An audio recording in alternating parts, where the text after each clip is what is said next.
What's up YouTube? Anthony coming in with another video. If you're new to the channel, make sure to hit that subscribe button and hit that notification bell so you can stay up to date with all my videos. So in today's video, I want to have a discussion, and I want to call it Real Talk. And in this video, we're going to discuss, should you invest in a mentor? And I'm going to tell you guys a story about my past experience. I actually invested in a couple mentors, six-figure affiliates, people who are making $85,000 a month, 10 grand a month a week, people just killing it in CPA marketing. And I look at it like this: if you want to get to a certain level, you have to learn from people who've been at your level and they're at the level that you want to get to. So I invested in a couple coaching sessions with different mentors who were killing it, and I want to tell you guys a couple tips that I learned from investing. So stay tuned. I'm getting by with my wicked ways. I'm loading up and I'm taking names. So the first tip I want to talk about in this video is webinars.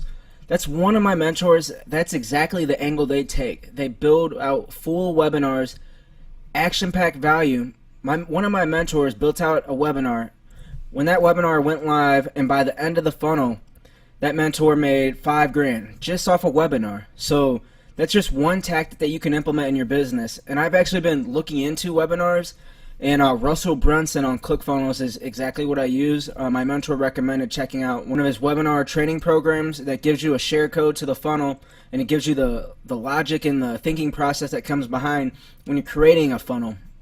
That's the first tip I wanted to tell you guys. I thought it was pretty interesting because to me, when I think of webinars, webinars are to sell high-ticket items. Whether your course is $500, $1,000, typically webinars you use as an angle to sell a high-ticket item. So that's something I'm actually going to implement in my business, is webinars. And I'm actually working on a webinar video now. I have my whiteboard ready, and I'm mapping out exactly what I want the content to be about, and I'm still learning a little bit more into it, so I'm pretty excited for that. So the next tip I want to tell you guys about is targeting. Now, when I talk about targeting, I want to talk about your Facebook ad copy. Let's just say you're running a Facebook ad. Let's just say you have 2 Facebook ads.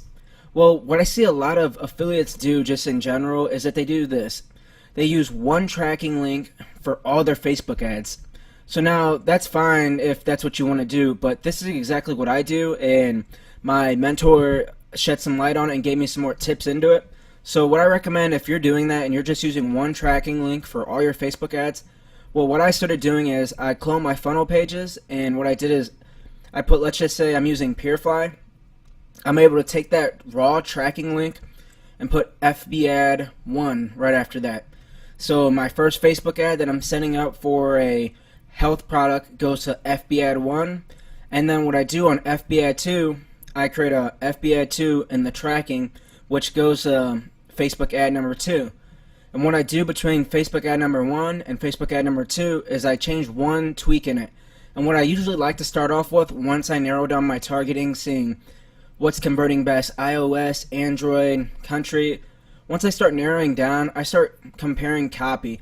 So FB ad 1 and FB ad 2 will have slightly different copy, and I start trying to build my perfect copy that's getting me the most clicks and the best conversion. So that's my next tip I want to tell you guys about. If you're not doing that, I'd make sure you get started with that. And I'm going to give you guys one last golden nugget. So I didn't know this, and now I'm glad that I do. So what I was doing with one of my Facebook business ad accounts, this is exactly what I was doing. Let's just use ClickBank as an example. What I would do is, let's just say I'm on ClickBank and I'm promoting Make Money Online. Well, I would use that same pixel for health niche. So I would find like the busy diet, and I would put my same pixel I did on the Make Money Online with the health product. What that does is basically confuses your lookalike audience whenever you go to create your lookalike audience. So make sure you're not doing that. That was one mistake I was actually making, and I didn't even realize it. So if you're doing that, what I would suggest doing is, say you're using ClickBank, for example. If you have a health niche in ClickBank and you're promoting Facebook ads, create a separate Facebook ad account for that health niche so you have a fresh pixel. So whenever you get to 300 to 400 people and you want to create a lookalike audience, you're all ready to go. You have that pixel strictly for it, not that offer, but just in general. You have that for the health niche products in general. You have a retargeting pixel, so you're building up a lookalike audience for that niche. So don't make the same mistake I did. Don't use one pixel for health niche, make money online, and other offers you're using to promote on that business opportunity. So what I actually did is recently I've taken all my ad copies and all my funnels and everything, and I just like analyzed everything and made sure everything's set up proper, that I know exactly what my tracking's doing, what my targeting's doing. And right now I'm just building my perfect target audience. I have pretty high hopes for a couple campaigns I'm running right now, and they're actually converting. I'm in profit right now, and the only downside I've noticed is that I'm scaling up these campaigns so fast that I'm not being paid fast enough from the networks that I'm actually promoting these offers from, so it's putting a slowdown on my campaigns I'm setting up. I recently got into Cash Network, and I'm waiting to get approved for a couple ads, so that's looking pretty good right now. I'm really excited for it, actually. So if you guys have any questions, feel free to leave a comment below and let me know. This is kind of like a real talk, me just telling you guys my experience with talking with super affiliates is what I'll say, is because, I mean, they're killing it in it. And the best way to learn is surround yourself with people who are already doing it and learn from them. Eventually, I'll be at that level, and you know, it's just stepping stones, and that's the process I'm in right now.